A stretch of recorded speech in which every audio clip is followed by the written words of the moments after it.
Un dessert italien aujourd'hui, le panforte au chocolat.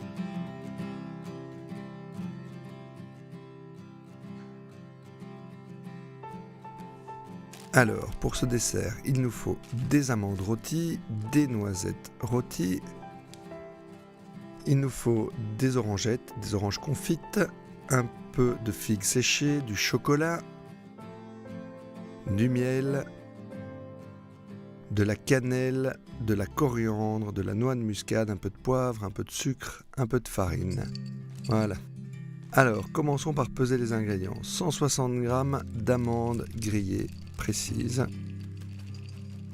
200 g de noisettes, et on va ajouter à ça 125 g de lanières d'orange confite qu'on va couper en petits cubes.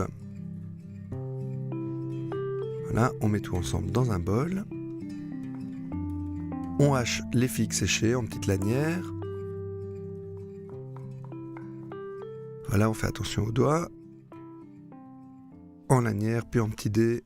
On peut avoir des morceaux un petit peu plus grands que les autres, mais on essaye de bien mélanger ça. Alors, dans une cocotte, on commence avec le miel. 130 g de miel d'acacia, auquel on va rajouter le sucre, 150 g de sucre. On fait chauffer légèrement à feu doux pour bien que ça se mélange.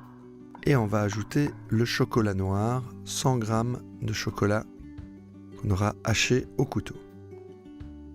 Alors, on va peser 80 g de farine et on va lui ajouter les épices. Donc, une demi-cuillère à café de coriandre, une demi-cuillère à café de noix de muscade et 3 cuillères à café de cannelle.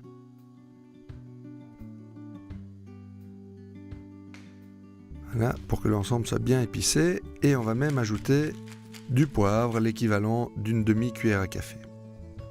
Voilà, ici on a le miel et le sucre qui sont bien mélangés, bien fondus. Et on ajoute le chocolat et on fouette légèrement pour bien incorporer.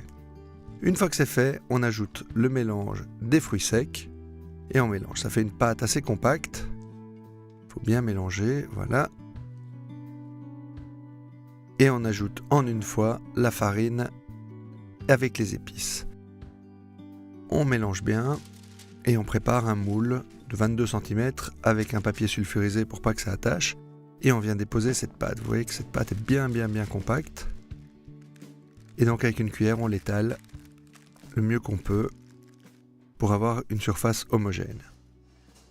On va l'enfourner pendant 30 minutes à 150 degrés.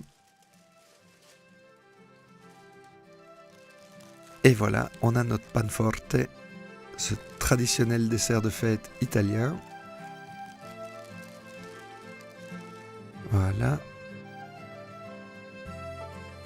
On le saupoudre de sucre impalpable. Et on y est là, on est vraiment avec le dessert de la grand-mère italienne. On n'a plus qu'à le couper. Vous voyez que là, les tranches sont très belles avec tous ces fruits secs. Et on sert simplement sur une assiette. Et voilà le travail. Panforte au chocolat, avec, comme d'habitude, la recette sur deleuze.be. Bon appétit!